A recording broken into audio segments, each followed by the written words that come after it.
Mom stopped at a store for a $20 charger, while my appendix burst. Please. Hospital. I begged before she locked me in. Now I'm taking her to court. My mom and stepdad have always disliked me because I look like her biggest enemy, my biological father. I didn't want to contact them when I felt a sharp ache in my lower right abdomen in arithmetic class. After my forehead burned, I had to SMS the family group chat. Were you skipping school? It took 25 minutes to get me. First thing my stepdad Greg asked as I got in the car. My sister turned up the aux before I could answer. Why are you here? Managed to ask. We were having a family bonding day, she beams. You interrupted? Mom sneered. My gut hurt sharply and explosively, like it was being scorched. Mom turned from the front seat, her eyes narrowing as usual when she stared at me. You better not do this for attention.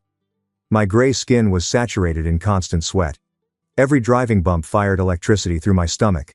That caused me to vomit. Greg returned a grocery bag without looking, as if expecting it. My gosh, he lamented. Your father pulled this same dramatic BS. Haley's phone alerted her. Her phone had 4%. My phone is dying, she screamed. This was no ordinary upset. She had mastered calculated sobbing since age 6. Ethan will FaceTime me in 15 minutes and think I'm ignoring him. He'll invite that chemistry lady to homecoming instead of me. I could feel something inside me worsening every second. Hospital, I said, please. Mom and Greg looked at each other. I got the same expression when I begged to join the Disney family vacation. Same face as when I asked why Haley received a vehicle for her 15th birthday but got a $20 card. There's a Best Buy right there, Mom added, pointing to the right blue sign. We can quickly get her a portable charger. I assumed I misheard her. Despite agony and nausea, I lifted my head. What? It'll just take a second, she added, instructing Greg to go to bed. Please? No. Was barely spoken. A constricting sensation in my throat. Greg looked disgusted at me in the rearview mirror. Stop acting theatrical like your dad. 5 minutes isn't fatal. They acted immediately. Mom opened her door. Haley ran out, still crying for Ethan, and Greg locked the car with me inside like a dog. Pressure building up with nowhere to go replaced the searing agony. I felt it like a water balloon bursting inside me. No relief, only wrongness. Fire surged from my abdomen to my chest. I know what occurred. Your body informs you when something ruptures, even at 15 without medical training. I couldn't write ambulance numbers because my hand kept moving. I saw Mom comparing 2 chargers through the shop window. Haley examined phone cases. Greg checked his watch because the game started at 3:45, not because he worried about me. I blacked out after hearing the vehicle door open. Greg, breathing? Mom checked. Yes, Haley, but we must leave. I haven't charged my phone. I woke up in the ICU 2 days later. I heard my mom's false worry during parent-teacher conferences in the hallway through the pills. We rushed here the second we realized something was wrong, she said. We only stopped for 2 minutes because Haley has severe anxiety and needed pharmacy medication. The nurse devoured it. You poor things. It must have been terrifying. Greg spoke. We've been here daily, stayed with him. That's when I realized I had to achieve justice myself. I knew just how. In our family group chat, I typed, "Thank you for saving my life, Mom." I sent something different. My family wasn't informed. I found my bio-dad's number on Mom's old phone 5 months earlier and put it under a fake contact name in case. I typed with shaking fingers because the pain medicines were bringing me back down. I almost died because Mom wouldn't take me to the hospital. Now in ICU. Please assist. After sending, the message became blue before my eyelids grew too heavy to open. I dropped the phone on the blanket, and it went black again. The room was dark with one yellow light over the sink when I woke up. A man in dark blue scrubs worked the equipment next to my bed. His name tag said Lucas. He had nice eyes. Seeing me looking, he grinned. "You're awake. You feeling?" The majority asked that as a welcome without expecting a response. Lucas stood there waiting, staring at me like my response mattered. "Everything hurts," I murmured, my voice weak and hoarse. "And I'm afraid to return." His expression shifted immediately. Not shocked. More like it clicked. He brought up the chair next to my bed and sat at eye level. "Can I ask you any questions about that?" I nodded. Despite my constricted throat, I needed someone to know. "The hospital takes patient safety really seriously," Lucas whispered. "Could I arrange a social work consult for you to ensure your safety and needs are met?" Relief was so overwhelming I almost cried again. Someone cared enough to act. Yes, I said. Please. Lucas clasped my palm briefly before standing up and writing on his iPad. I'm requesting that now. Someone will visit you tomorrow morning. He examined my IV and changed something that eased my stomach pain. Try to rest. Need anything? I'll be here all night. I went asleep feeling safer than in years. The next morning, a woman with black hair and a bun entered my room with a tablet and a nice smile. She sat on the chair next to my bed with her badge reading, Angela Moore, Social Services. Good morning, my name is Angela. The nursing staff asked me to come check on you and see how you're doing. Her pleasant, professional voice made you feel like you could tell her anything. Can you describe what happened before you went to the hospital? Told her everything. About messaging the math class family group chat when the agony started. About my 25-minute delay for pickup. About Greg questioning whether I was skipping school. About Haley's phone dying and Mom stopping at Best Buy for a charger as I vomited in the back car. About locking me in the car while shopping. Concerning my appendix burst and unable to contact for aid. Angela remained calm and pleasant, but her fingers quickly scanned her tablet, taking notes on everything I said. She glanced up with gentle eyes as I finished. A medical staff documented your condition upon arrival. You suffered serious sepsis from a burst appendix, therefore treatment was delayed. She stopped before asking the crucial question. Would you feel comfortable returning home? Wanting to say no hurt more than my incision. But I also understood what happened to youngsters who thought home was unsafe. Perhaps foster care or forced family therapy, where Mom would blame me for everything. My last answer was, I don't know. Which was honest. Angela nodded like that explanation was enough. My assessment will include this information. Your medical team and I will choose the best course of action. She stood but left her card on my bedside table. If you need anything or remember something else to tell me, call that number anytime. I checked the time on my phone after she departed. I received a text from the school contact I'd registered as Dave, but it was actually my bio dad, Michael Carter. I'm driving 3 states there, but I'll be there tomorrow morning. Are you okay? Please confirm your safety. Before stopping, I cried. Someone who hardly knew me and who Mom had kept away from me my whole life was abandoning everything and driving all night to come to me. My mother probably watched cookery shows at home and complained about how I destroyed her week. I couldn't stop crying. Another nurse checked on me and inquired whether I was hurt. I shook my head because I couldn't explain that these were relief tears, the type that come when you realize you're not alone. Mom's phony nice tone with teachers and physicians made everyone think she was Mother of the Year, and I heard it in the corridor before I met her that afternoon. Unrecognizable rumblings came from Greg's deeper voice. Haley followed them in, always staring at her phone. Mom wore her worried parent expression, eyebrows pulled and lips down. But when she spotted Angela's business card on my bedside table, her face transformed. Her jaw tightened and eyes hardened. She read the card and stared at me with the attitude I knew too well. That I'd done something wrong by being. What's this about? Despite trying to appear casual, her voice was harsh. Greg looked annoyed as he crossed his arms behind her. I maintained a neutral expression in speech. Social workers are coordinating my discharge care to ensure I have what I need when I leave the hospital. It wasn't a lie, just incomplete. Greg clenched his teeth and a cheek muscle jerked. A nurse passed by looking into the room, so Mom couldn't react. Her grin seemed forced as she sat in Angela's chair. It's good of them, we just want to look after you. Haley never looked away from her phone. She stood at the entrance, thumbs scrolling, wishing she were anywhere else. I wondered whether Ethan contacted her for that FaceTime or if she was unconcerned as I died in a parking lot. I didn't ask them to visit, but Dr. Robert Hayes came in the evening. The surgeon who operated on me was tall, gray at his temples, and had weary eyes from too many emergency cases. He looked at my computer chart and read about my recuperation, primarily to himself.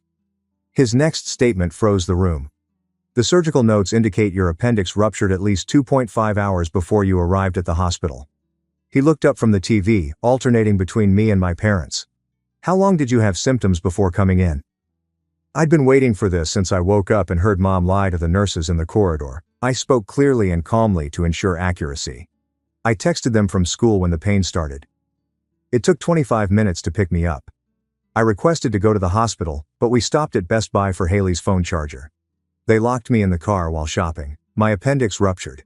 While I talked, I watched Mom's face lose color and return red and furious. Greg's hands were fists at his sides. Haley eventually looked up from her phone, wide-eyed. Dr. Hayes's eyes changed despite his placid demeanor. He spent a long time typing notes on my chart. Still typing, he replied, "I'll be coordinating with social services regarding your case." He went without telling my parents anything else. The deep, menacing stillness after he left seemed alive. Mom opened her lips to speak, but another nurse checked my vitals. Greg tugged Mom to the door, grumbling about coffee. Haley followed silently. She glanced at me before leaving. Her face changed briefly, maybe guilty or afraid.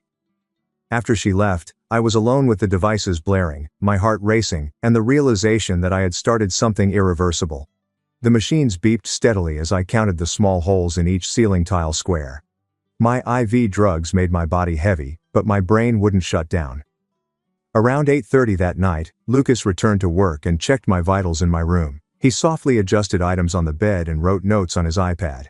After finishing, he sat down in Angela's chair like he had something important to say. He said he had spoken to the other nurses and physicians, who had noted the delay in sending me to the hospital in my file. He stated the emergency hospital staff had documented my condition when I arrived, how terrible the infection was, how near I was to dying. His speech was calm and professional, but his eyes were sorrowful when he mentioned many people were worried about me. He said that in situations like mine, where a child was injured, the medical personnel recorded everything. My throat tightened when he spoke anything. He informed me I had people watching out for me and ensuring my safety. He stated that mattered more than I estimated. He softly squeezed my shoulder before returning to the nurse's station. I barely slept that night. While my appendix ruptured, I saw Mom comparing phone chargers every time I closed my eyes. I kept checking my phone for Michael's response, but nothing. I worried whether he would come or decide I wasn't worth the hassle, like Mom usually said. Morning arrived slowly, the sky outside my window changing black to gray to light blue. Around 6:30, a nurse handed me breakfast I couldn't eat since my stomach was still upset after surgery. While eating basic bread, I heard voices in the corridor and the door opened. Tall, maybe 6'2", with dark hair that was gray at the sides, he entered. His clothes were disheveled and he looked fatigued from driving all night. His face was like seeing at a mirror 20 years from now, same nose, jawline, and dark eyes Mom always complained made her sick. Standing inside the doorway, he peered at me, his eyes watery. He crossed the room in 3 long strides and hugged me gingerly, avoiding the tubes and cables. Was I okay? His voice trembled as he asked, but I was weeping too hard to speak. He drew back to stare at me with quivering hands and a coffee and highway stench. He kept saying he was sorry he hadn't been there, sorry he hadn't recognized how horrible things were, sorry for wasting so much time. We chatted for about 2 hours. He moved the chair next to my bed and held my hand while explaining everything. He told me about how he and Mom met in college, how things went apart when I was born, and how she blamed him for everything wrong in her life. His claims that she had applied for full custody, that he was dangerous, and that he had injured her were unproven. He had monthly supervised visits after the court handed her custody. He was unaware when she relocated 3 states away. When he found out where we went, she filed paperwork alleging he abandoned me, and the new court revoked his rights. My chest felt like it was collapsing as he showed me 15-year financial statements on his phone. His monthly child support payments went through the state system, not to Mom. He sent money every month throughout my whole childhood, but Mom said he never paid. She bought Haley a vehicle with my money. She took family holidays and left me with food money. I knew my life was a lie after looking at those financial statements. He also showed me thousands of letters he sent to Mom wanting to see me. She never replied even once. He paid attorneys twice to get visitation privileges reinstated, but the courts wouldn't help without proof of the falsehoods. He stated discovering me was like recovering a lost part of himself. Angela returned mid-morning and requested a private meeting with Michael. After they went, I sat alone with my thoughts for 35 minutes that felt like hours. I occasionally heard their serious, hushed whispers in the corridor. Michael adjusted his stance as they returned. He stood taller, his jaw set determinedly, reminding me of how I felt when I told Dr. Hayes the truth.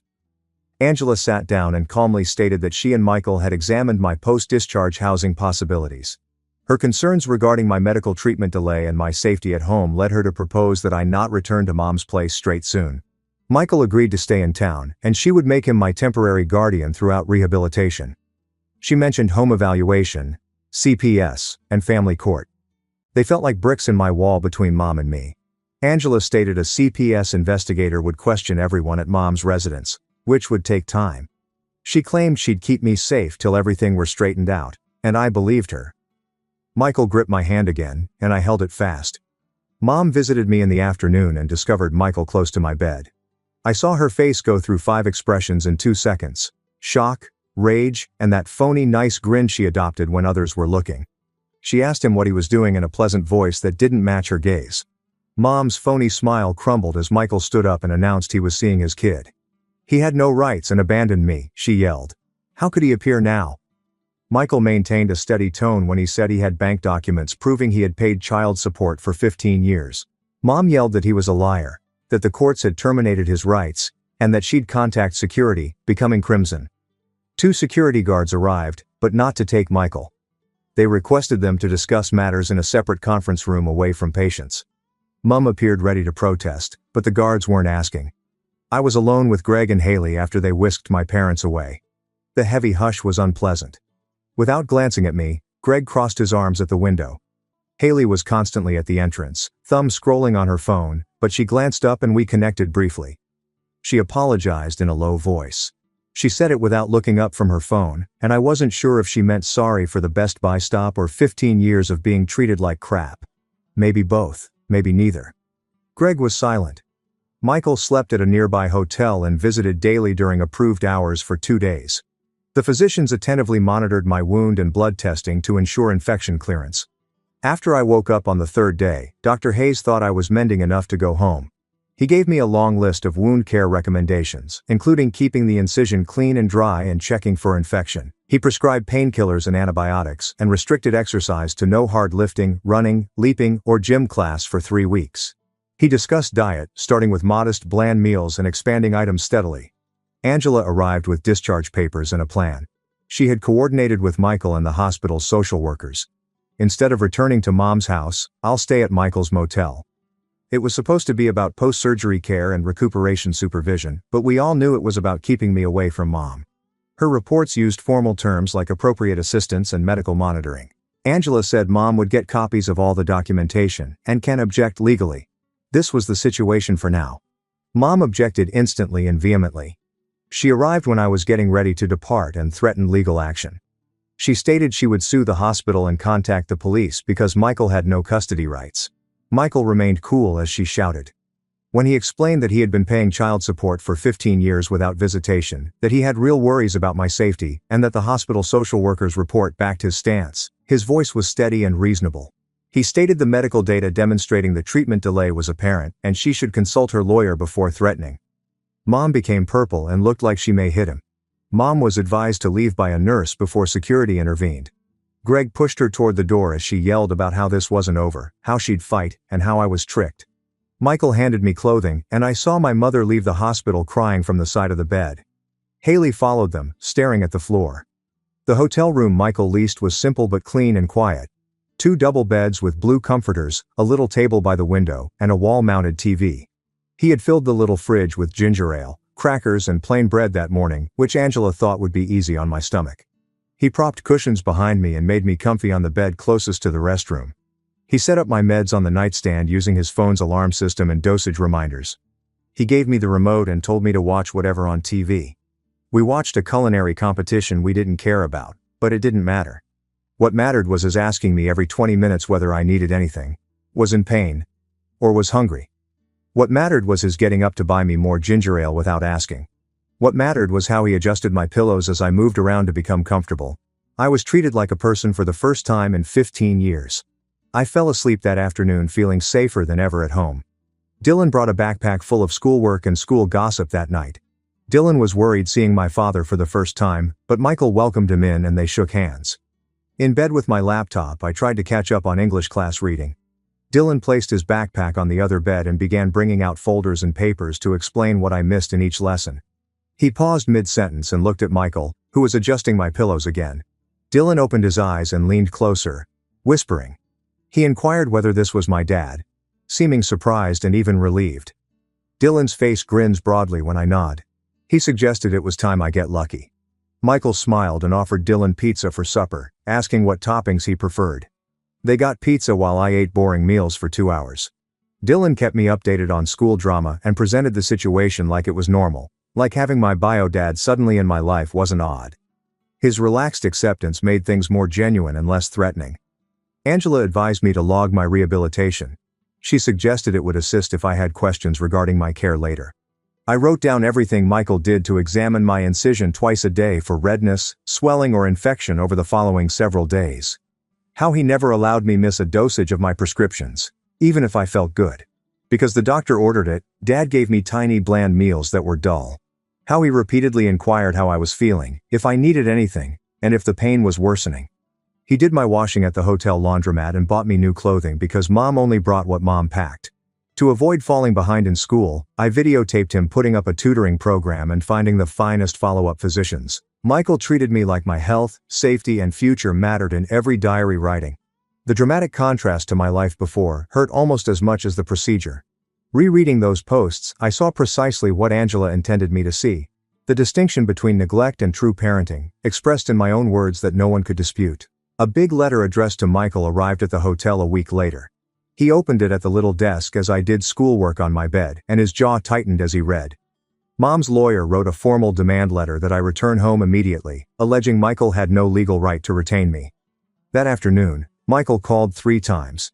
His lawyer sought hospital copies of my medical records, urged Angela to prepare a report regarding her worries, and filed an emergency custody adjustment petition with the family court.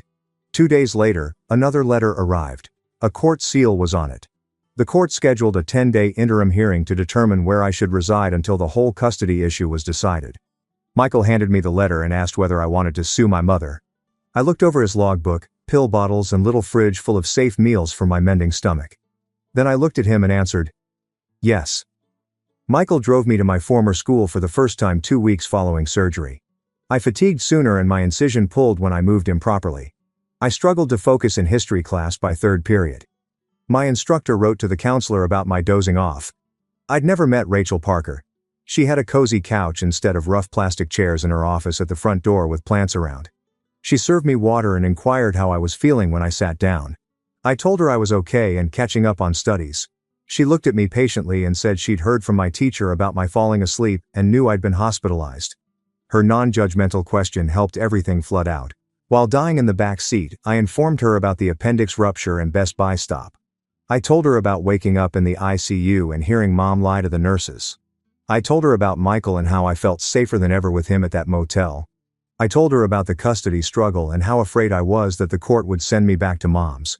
Rachel listened without interruption. When I finished talking, she paused. She stated that she was a required reporter, meaning she had to report child abuse or neglect to the authorities. She requested permission to write down what I said and put it in the court case. I agreed immediately. Rachel rang Angela the same day. Angela texted Michael that evening, stating school officials backing up her worries was beneficial. I was further certain when a counselor from my school confirmed my negligence. Rachel also booked me several lodgings. I had additional time on all my projects till I recovered. I was allowed to leave class and visit the nurse if I was hurt. I had a permit to arrive late to 1st period if I required morning rest. After printing and giving me copies, she forwarded the same information to my professors. For the first time, school seemed like it cared about me. Someone knocked on the hotel door one day a week later when I was doing schoolwork. Michael went grocery shopping. I spotted Haley in the hallway via the peephole. She looked awful. She never wore makeup and had an untidy ponytail. After I opened the door, she waited there for a moment before requesting to come in. She looked at her hands while we sat on separate beds. She then revealed she had been thinking about the Best Buy stop every day since it happened. She wept over her phone charging and saw me becoming gray in the back seat. She stated she realized I might have died while looking at phone cases. She asked me whether I hated her with burning eyes. No idea how to respond. One part of me wanted to say yes and make her feel as horrible as I had felt my whole life, but another part recognized she was 16 and had been reared by parents who taught her issues mattered more than mine. He told Haley I was mad at her for being selfish, Mom for disliking me, and Greg for treating me like garbage. However, I told her I knew she was simply a child from a bad situation. I stated Mom and Greg had taught her she was more important than me my whole life. Naturally, she believed it. Not entirely her fault. Haley cried, but not her typical pretend tears. Real tears made her cheeks blotchy and nose flow. If it helped my cause, she claimed she would speak the truth. She said she would testify about the Best Buy trip and how Mom and Greg always treated me differently. I nodded because I didn't trust myself to speak. Michael accompanied me back to Dr. Hayes a few days later. Walking into the hospital, where I almost died, made my stomach tighten, but Dr. Hayes was courteous about inspecting my incision. He noted it was healing well without infection. His face altered as he had me step on a scale. He inquired about my pre-surgery weight. After I informed him, he recorded in my chart that I was underweight for my height and age. His additional inspections included checking my skin and nails and inquiring about my sleep. He claimed I had chronic stress and malnutrition. He put this to my medical file and said it will be in court records. Michael inquired what to do, and Dr. Hayes suggested a food plan and vitamins. He planned another 5-week appointment. CPS investigators visited Mom's residence on Tuesday afternoons. I know because Haley texted me immediately. The lady investigator interrogated each family member individually in different rooms. First she called Mom, then Greg, then Haley. Haley claimed the investigator queried my hospitalization day in detail. She inquired how long they stopped at Best Buy. She questioned whether they noticed my bad illness. She inquired how Mom and Greg handled me versus Haley. She heard everything from Haley. She detailed the Best Buy stop, including how they went shopping while I was heaving up in the car. She said I got a $20 birthday card while she got a vehicle. Mom and Greg treated me like a burden and made her the favorite, she said. The investigator noted everything. Her report arrived a week later. It claimed medical carelessness may have killed me. A pattern of emotional abuse and discriminatory treatment was found. It advised me to avoid Mom's residence. First time after leaving the hospital, Mom phoned me personally. Her name appeared on the screen when my phone rang as Michael and I watched TV. My palm shook in response. Her voice shook, but not with grief. She was mad. She stated I was ruining the family and turning Haley against her. She stated I was selfish and manipulative like my father. She called me ungrateful after everything she did for me. She warned me I would regret this when the court saw through my falsehoods and ordered me home. I said nothing. Just hung up and blocked her number. Michael inquired about my health.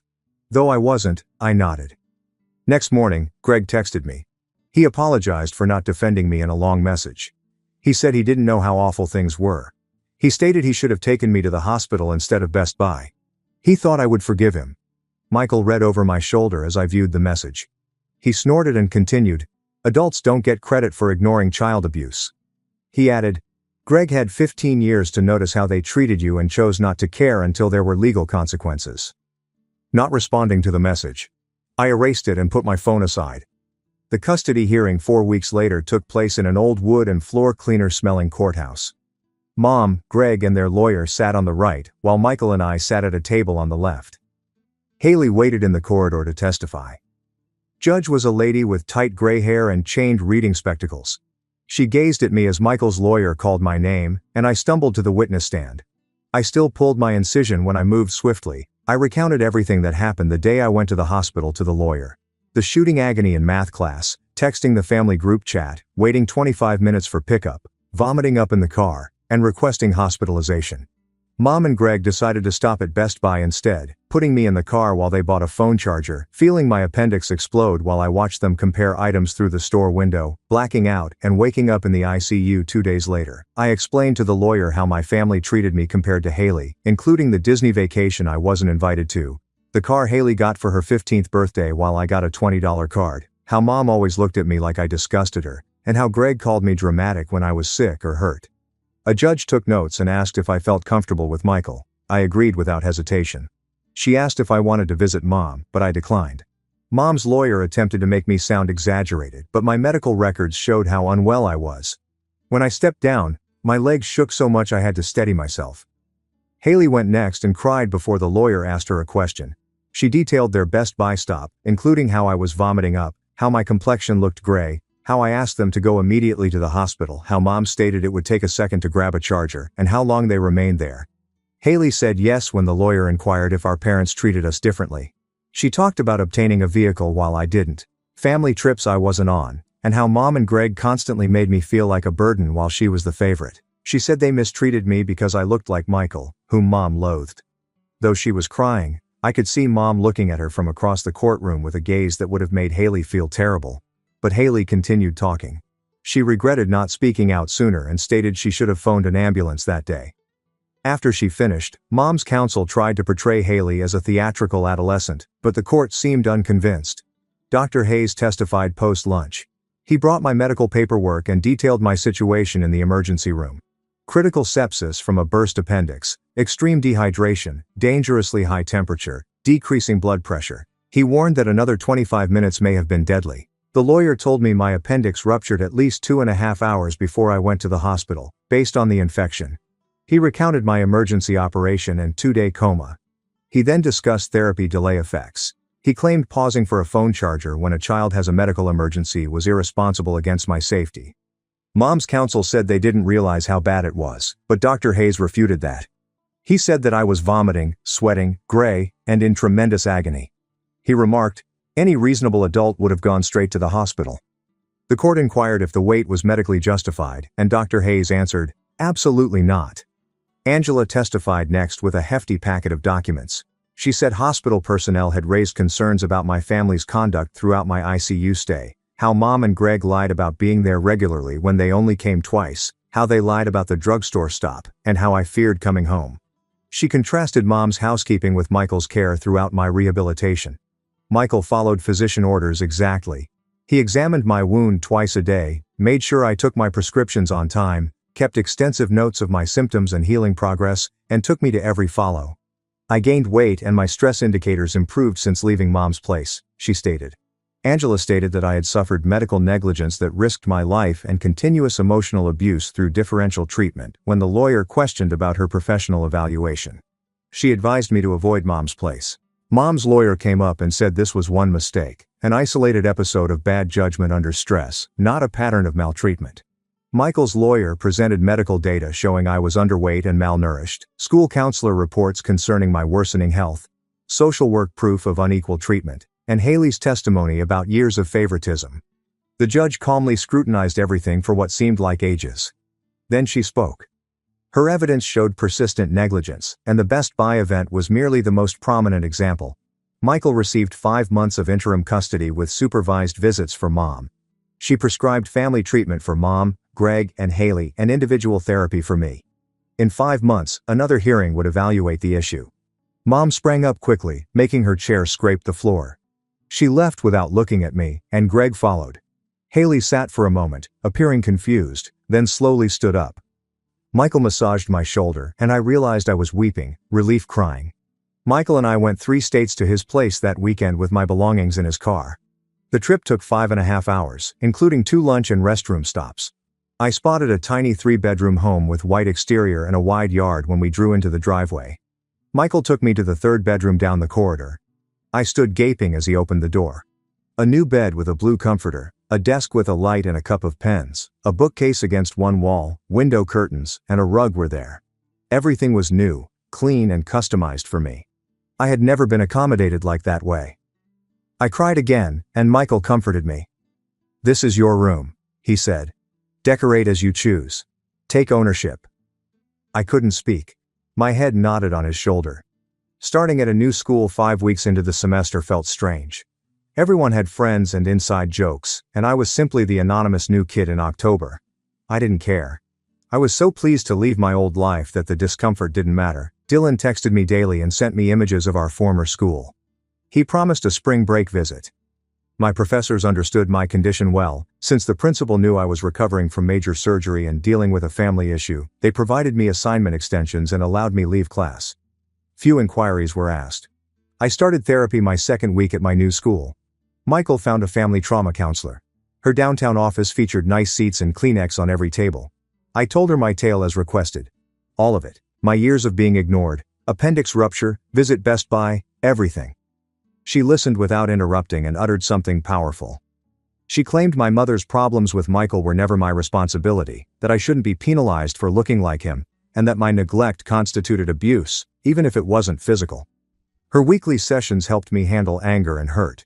It was laborious. I felt worse after certain sessions. But eventually, I felt less furious and more at peace, like maybe I could go ahead instead of remaining in the horrible years. Michael also enrolled us in family therapy. His goal was to develop a true friendship after missing my youth. Every other week we saw a parent-child counselor. We discussed why he and Mom split up, how she wouldn't allow him see me, and how he paid child support for 15 years without seeing me. He gave me court paperwork from when I was little, when Mom always denied his visiting requests. His greatest regret was not working harder to go through the legal system so he could be in my life. As a child, I thought he didn't want me. How Mom always said he left us.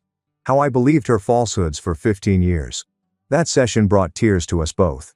Our counselor advised us to lament the connection we should have had while establishing the one we could have. It wouldn't be ideal. Since Michael missed my childhood, we were strangers. He tried. Really tried. And that mattered more than I could say. Michael asked if I wanted to meet his parents, my grandparents, 2 weeks before Thanksgiving. Mom informed me Michael's family didn't want anything to do with me. Before thinking, I said yes. This Thanksgiving morning, they drove from 2.5 hours away. When they arrived into the driveway, I observed an older couple exit a blue vehicle from the window. Before reaching the front door, my grandma, with gray hair and glasses, cried. My grandfather was tall like Michael and me, and had silver-edged black hair. Michael answered the door, and my grandma hugged me so hard I couldn't breathe. She repeated my name and touched my face to verify my identity. Shaking hands, my grandfather hugged me next. My grandma pulled photo albums from her canvas bag as soon as they entered. She put them on the coffee table and showed Michael his childhood photos. The likeness was crazy. Same eyes, same grin, hands in pockets, same position. She showed me Michael at my age. We could have been twins. My granddad continued pointing out features like our cowlicks and crooked pinky fingers. They asked me about school and my interests, and listened. My grandma sobbed again during supper and apologized for not knowing me. She revealed that Mom barred all their post-divorce communication with me. Years of birthday cards and Christmas presents were returned. They sought legal visitation, but Mom's lawyer blocked it. My granddad blushed as he described my appendix. Why no one had phoned the police or filed charges intrigued him. Michael stressed that the legal procedure was difficult and that my safety was paramount. My grandma wished she had known sooner to help. She said to call her whenever I needed anything. My grandfather gave me $200 to buy anything I wanted before they departed that night. Grandmother embraced me again and promised Christmas visit. Haley phoned early December. Her name appeared on my phone and I nearly didn't respond, but something made me. Her voice was less bratty and more fatigued when she wanted to chat. She stated she started therapy after everything and was working through Mom and Greg issues. We spoke for nearly an hour. I tried to forget how Mom would prepare her favorite meals but tell me we were out of food, how she received new school clothing while I wore last year's, and how they took her to the movies but left me home. She assumed that was usual since it always was. Her therapist helped her realize that wasn't okay, that she'd been trained to value me less and had accepted it without question. She sobbed on the phone and apologized for the Best Buy stop, for not speaking up in the car while I was dying and for putting her phone above my life. I was unsure what to say. I refused to forgive Mom and Greg, I told Haley. Though I may never be, I didn't dislike her. She grew up in my messed up house, but from the other side. She got favoritism and I got neglect, and we both suffered. She stated she understood and didn't expect immediate forgiveness. She told me she wanted to attend college distant from home. She applied to out-of-state institutions for scholarships. After seeing that, she couldn't stay in that house. This 5-month custody review was planned for late March. Michael let me see my therapist's progress report. Since leaving Mom's place, I was more open in sessions, less guarded, slept better, and ate frequently. She remarked that I had gained 10 pounds and reduced my tension since moving in with Michael. Dr. Hayes supplied updated medical documents confirming my surgery site had healed properly and my health markers had improved significantly. I had normal blood pressure. I no longer had persistent headaches. Michael's lawyer compiled a massive dossier of evidence. Stable living with my own bedroom. Flawless school attendance since moving. Report cards showing my grades went from C's and D's to A's and B's. My grandparents, therapist and school counselor wrote letters. Photos of my room and residence. Bank statements confirming Michael's stable salary and 15 years of child support. A list of all medical and therapy appointments since moving in. Mom's lawyer had less at hand. Her therapist's report was basic despite her therapy sessions. It said that she was processing custody but provided no insight into her actions. She did not apologize for the Best Buy stop. The hearing was held on a frigid late March Tuesday morning. Michael took us to the courthouse where my grandparents greeted us in the parking lot. I sat at a courtroom table with Michael and his lawyer. Lawyer and Mom sat across the aisle. Greg attended but Haley did not. Short gray hair and reading spectacles characterized the judge in her 50s. First, she carefully read all provided documents and reports. She requested testimony. Michael's lawyer phoned first. I pledged to tell the truth on the witness stand. Compared to the interim hearing, I felt more assured and sure. My lawyer asked about my living condition with Michael. I told them I decorated my room myself. Michael made sure I ate 3 meals a day, had clean clothing, and arrived to school on time. He brought me to all my medical and therapy appointments. He assisted me with schoolwork and inquired about my day. I felt protected there. The lawyer questioned about my health, and I answered I'd gained weight and stopped getting migraines. That I slept through the night without nightmares. I was instructed immediately by the court to return to my mother's residence. I eyed her and said no. I said, "Honestly, I don't know," when she inquired if I would see Mom. "Maybe later, but not now." Mom's lawyer asked me about missing my family and old school, but I said I was happier, healthier, and safer here. The judge reviewed everything during a 15-minute recess. Her choice was announced when she returned. Michael received complete legal and physical custody. At 15, my tastes mattered, and I was prospering in his care, she added. Mom had downplayed her neglect, which made her worry it could happen again. The medical evidence of delayed therapy worried her. She stated I could visit Mom whenever I wanted, but not pressured. If she continued therapy and improved, Mom may request supervised visitation. I must stay with Michael forever for now. Mom stood up and left before the judge finished talking, becoming crimson. Greg sat, staring at the floor. Michael gripped my shoulder while my grandparents cried happy tears behind us. The lawyer congratulated Michael and shook his hand. We departed after signing documents. Mom missed the judge signing the custody order at the conclusion of the hearing. Just sent her lawyer. Greg was in the back row but didn't look or talk to me. Haley texted me after court. She claimed Mom was weeping at home and blaming Michael, the attorneys, the judge, and everyone but herself. Mom continued alleging Michael's relatives poisoned me and turned me against her. Haley attempted to convince Mom that taking me to the hospital that day would have prevented this, but she didn't listen. I replied that Haley shouldn't have had to deal with it. It wasn't her duty to show Mom reality. Haley counted down the days till heading to college. Reading her texts made me sad but not guilty. Mom chose this. All of it. My years of being ignored. Visit Best Buy. They deceive healthcare workers, not taking accountability.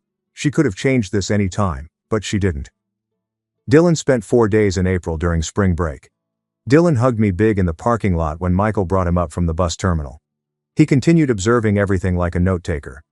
Michael brought us to a theme park the first day, where we rode every roller coaster twice. Dylan commented that I seemed more comfortable, smiling, and laughing. He stated I usually appeared stiff and fatigued at our former school, like I was waiting for something horrible to happen. Now I looked like a fun-loving adolescent, he added. We spent the second day at home playing video games and eating pizza. My grandparents visited Dylan for supper. Afterward, he said I was blessed to have them and that having grown-ups care about me was nice. We saw movies and wandered downtown on day 3. Dylan talked about events at our former school, which seemed like hearing about a life I no longer lived. Dylan sat in my room on the last day before leaving and said he was delighted things turned out since he had worried about me for years but couldn't help. I told him messaging me daily after surgery and visiting the hospital meant more than he realized. Having one kind individual made a big impact. We pledged to remain in touch when Michael drove Dylan to the bus station. I was sad to see him go, but largely glad. Happy to have a true buddy. I appreciate Michael and my grandparents. I'm glad I left that house before it wrecked me. After the custody case, I reevaluated my report card. My grades had improved from C's and D's to B's with a few A's. The school counselor contacted me one day and opened a college search website. In response to her question regarding my major, I realized I had never considered it previously because college seemed to happen to others. We spent an hour examining programs and scholarship deadlines at colleges within an hour of Michael's residence. She printed 9 options and said we'd work on applications together in the autumn. The Rachel Parker email arrived Tuesday morning before school. She stated that she was delighted the court case left me safe. She told me she had discussed my scenario in a district-wide training on family neglect and student reports. My chest shifted after reading it. My worst experience might assist another youngster. I replied, thanking her for trusting me when it counted. Late May brought summer, and I needed to do something other than hang around at Michael's. Despite my lack of work experience, he helped me write a resume. Downtown bookstores posted help wanted signs. The manager hired me immediately to handle the register and refill shelves 4 days a week. College kids on summer break were my coworkers. I joined their movie evenings and park hangouts. I made acquaintances with folks who didn't know my background unless I told them. Early June saw Haley's graduation. She sent me a cap and gown shot of herself between Mom and Greg. She then wrote that she had been admitted to a public institution 7 hours from home. That night, her phone voice was lighter. She wanted to see Michael and me before college started in August. I agreed without asking since I knew he wouldn't object. The mid-June letter arrived from Mom's lawyer. It was official and specifically requested that we meet for coffee with a therapist to foster dialogue. Michael handed it to me without explanation and said I could choose. I pondered it for 3 days before discussing it in therapy. My therapist asked what I wanted from visiting Mom, but I couldn't respond. I replied through Michael's lawyer that I wasn't ready and might never be. Haley arrived on a late July Saturday with 2 bags and a worried smile. Michael greeted her like a visitor and shook her hand at the entrance. I cooked sandwiches in the kitchen while they sat in the living room. I overheard the custody debate. Haley's voice broke when she apologized for years of Mom's mistreatment. Michael informed her she wasn't responsible for her parents' actions since she was a youngster. Haley's eyes were red as I brought the meal out, but she seemed calmer than in months. Campout occurred in August's second week. After packing tents and sleeping bags into his vehicle, Michael drove us 2.5 hours north to meet my grandparents at a state park. Camping beside a lake, we hiked and swam for 2 days. My grandpa told Michael's boyhood memories over the campfire the second night. He told me, "I got my stubborn streak from both sides of the family." He then looked at me seriously and explained that stubbornness saved my life since I refused to ignore Mom's negligence. My grandma clasped my hand and said she wishes she had known about me sooner, but was glad for each day. Senior year began Tuesday following Labor Day. I entered school with confidence for the first time. My calendar was full of classes I picked, not Haley's. My instructors sent college recommendation letters when I made the honor roll first quarter. My therapist observed the shift in October. She claimed I had improved well in the last year and asked if I wanted to limit our appointments to every other week. I agreed since I was pleased most days, not simply surviving. Late September, Haley called from her dorm. She stated college was harder than high school, but better since nobody knew her as Mom's beautiful kid. She started visiting a campus therapist twice weekly. She then asked if we could be actual siblings without our parents' problems. I told her we could try and mend it. She said enough for now. College admission letters arrived in March. I got into 3 neighboring institutions with good financial aid. One scholarship gave me enough money to take out minor loans. I placed the letters on the kitchen table at home. Michael read each one attentively, making his eyes wet. After missing so much of my history, Dad was proud of me and grateful to be part of my future. After choosing the institution with the best financial assistance, we traveled there the next weekend to explore and pay my admission deposit. I felt good about my enrollment form choice when I hit submit. Michael posted the admission letter on the fridge with my last report card. My grandparents contacted that night to offer college assistance. They deposited money into Michael's book and supply account. The next weekend we drove to furniture stores to look for mini fridges and desk lights. Michael created a phone list of everything I needed and ticked it off as we loaded everything into his pickup. Because dark blue and gray bedding felt more grown-up than Mom's cartoon sheets, I chose it. We stopped for burgers on the way home after 5.5 hours of shopping.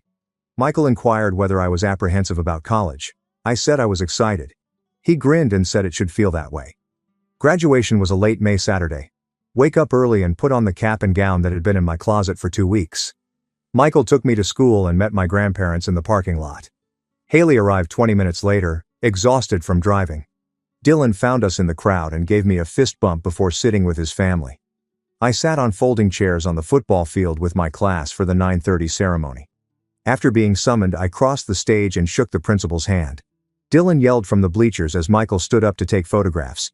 Never invited Mom and Greg, so they weren't there. It didn't bother me. Today belongs to those who supported me. After the ceremony, we took photographs by the school sign and had steakhouse lunch. My grandma kept stroking my arm to verify my identity. A bookshop near Michael's house employed me on the Monday following graduation for summer. I stocked books and ran the register for 38 hours a week. I watched my college account amount climb every 2 weeks as paychecks rolled in. Weekend habits seemed natural for Michael and me. We ordered pizza and watched movies on the couch on Fridays. Sunday mornings, he cooked chocolate chip pancakes, which we ate while reading the newspaper. Most evenings, we walked his dog around the neighborhood. Simple things were more meaningful than large gestures because they were constant and authentic. Moving day was a sweltering August morning. During my final room inspection, Michael carried things into his vehicle. We drove 40 minutes to university and parked outside my dorm. It took 3 visits to get everything to my second-floor room. Michael helped me put the bed and desk beside the window. He looked around from the doorway after unpacking. He hugged me and apologized for missing so many years, but welcomed each new day. I said he saved my life by visiting that hospital. Both knew it was true. I finally had a family and a promising future.